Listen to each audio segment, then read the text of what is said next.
PCC People's Champions Challenge. This is going to be your guide or introduction to this particular game mode. If you haven't played this game mode before, or you're a returning player and it's been a while, I'm going to show you how this game mode works, how to set up the deck, the rewards, and all the stuff you need to know, some tips and tricks along the way. First thing you need to do when you jump into PCC is select who you think is going to win. This is important because you do get 1,000 credits for picking the correct winner.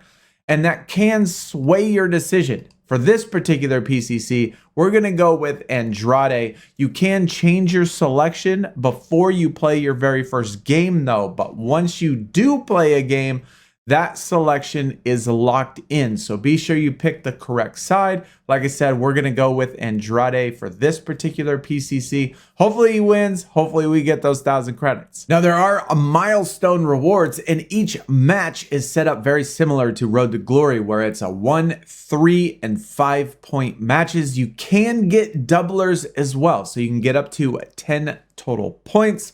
And the reward structure, besides for, it being specific cards in Road to Glory, these are going to be packs. And so the very last milestone is repeatable. 750 total points. To get this pack, you do have to repeat that 750 multiple times.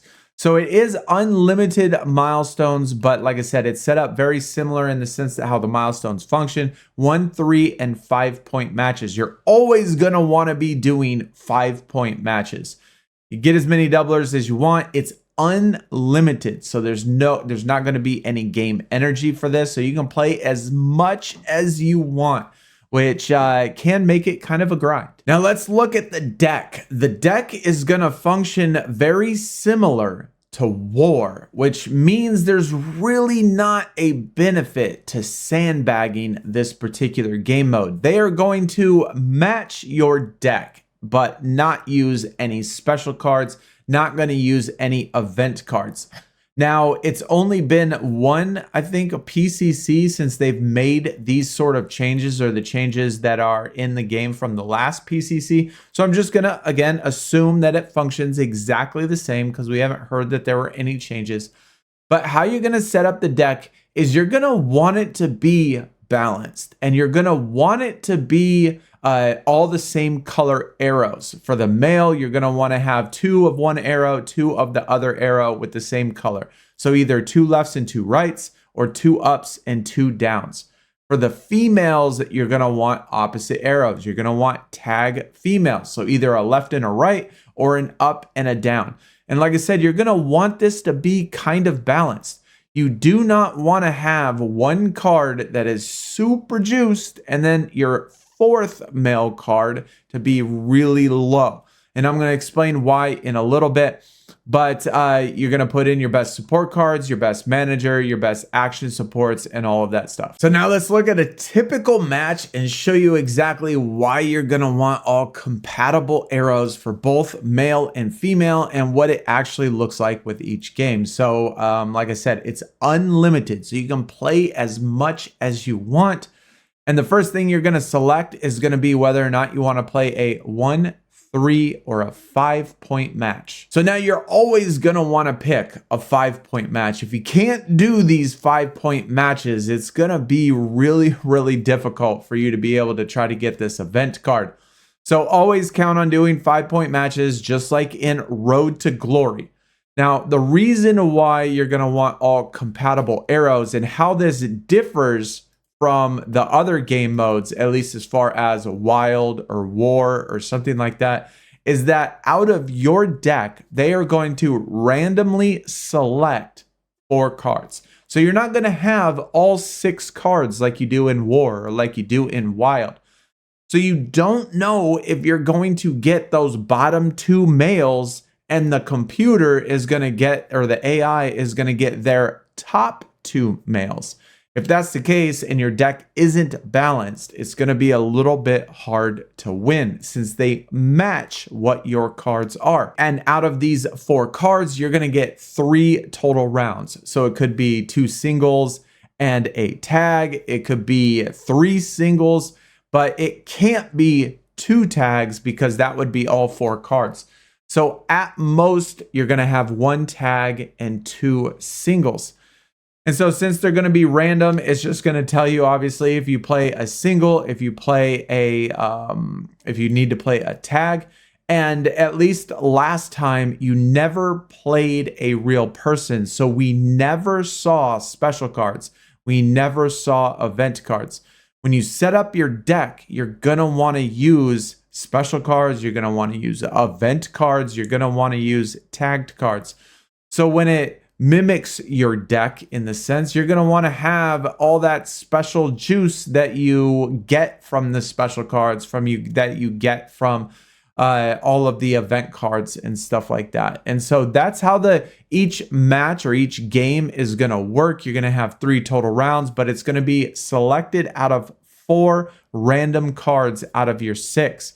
So you're going to need to have all tags. And as long as you win 2 out of the 3 rounds, then you win the game and you get those 5 points to be added towards your total score. So if you're a SummerSlam 24 player and you have lots of event cards, you have lots of special cards, if you have, you know, the Roddy Piper, if you have the event cards, if you have full heroic, if you got the Eddie Guerrero from the campaign, you're sitting pretty for this event, no doubt about it. If you are lower tiered, it's still going to be possible for you to win. It's still going to be possible for you to be able to do well. You just have to set up your deck in the way that you have all compatible arrows. You're going to want it to be, you know, kind of balanced from the top to the bottom. That way, because like I said, it could be possible that you get the 2 bottom males here with the 2 females, and they get the top cards, which will make it kind of hard to win. Now, is there any, like, do you get penalized if you lose? No, you don't. You just obviously don't gain those 5 points. And since it's unlimited, every single 5-point game and every single 5-point match that you get, you're going to want to win. Now, can you sandbag this if you really want to? Well, yeah, I think you could. You would probably have to use either SummerSlam or Myth tier. You probably shouldn't use WrestleMania 39. If you have strong enough support cards, like say this Paul Heyman that has 408 power and toughness. I don't remember if I tested it in the Live PCC or not, but I'm pretty sure that you could sandbag, like if you had all myths right here, level 0, and just had a really, really good support card or a really good manager with an action support. It's just the only thing is if you play 3 matches, which means if you get, like in my case, since my manager's power toughness, if I got charisma, all 3 matches, I'd get screwed out of 2 out of the 3, and therefore I wouldn't win. So that's why, you know, I kind of don't recommend sandbagging. You can if you really want to, but I would more try to set it up like this with special cards, with event cards, with things like that, and just get compatible tags. Now, the last PCC that we had, it was Liv Morgan versus Trish Stratus. This one, I don't see people playing it quite as much as the last one. And to give you a general idea of how much I actually had to play and how many points I needed, I have 7,000, or I got ranked 7,378. At least as far as the milestones go, I finished all of these milestones all the way to 750 and almost got done with the second time through on the second pack. I didn't complete it, but I did complete all the milestones, and then I got maybe about 500 points on the next pack. And so that was for 7,300 or whatever. So I'm going to assume, at least on this Andrade Carmelo Hayes PCC, that you're definitely going to need to get through all the milestones, and you're probably going to have to get somewhat in the middle, at least, of the next one, if not maybe even try to push for another time through. Now, another question is if you pick Carmelo Hayes and Andrade wins, do you still get the Carmelo Hayes? And the answer to that is no. So it's not really the choice of kind of picking who you want more and you're going to get that card anyway. It's about who's going to win. And if you think one particular side is going to win, well, then you're going to want to pick that side because you get those 1,000 credits. Now, if you thought Carmelo Hayes was going to win, so you picked him and then Andrade won, but you still got high enough to get the event card, well, you would still get the Andrade. You would still get the event card if you finish in the top 10,000, but you're not going to get the 1,000 credits. So your first selection on who's going to win is going to be important. There is a change side button here, and so you could change who you think is going to win all the way up until you play your very first game. But like I said, we're going to go with Andrade. I think he is going to win. It could be close, but I think he's going to win and maybe get his revenge. Of course, we will be streaming this event over on Twitch and YouTube. So if you watch Twitch, go in the description, go follow over there, or just stick around on YouTube and come hang out at the stream. If I left anything out, please let me know in the comments. If you have a different strategy, different deck strategy, please let me know that as well. Last PCC, I did not lose a single game setting up my deck like this.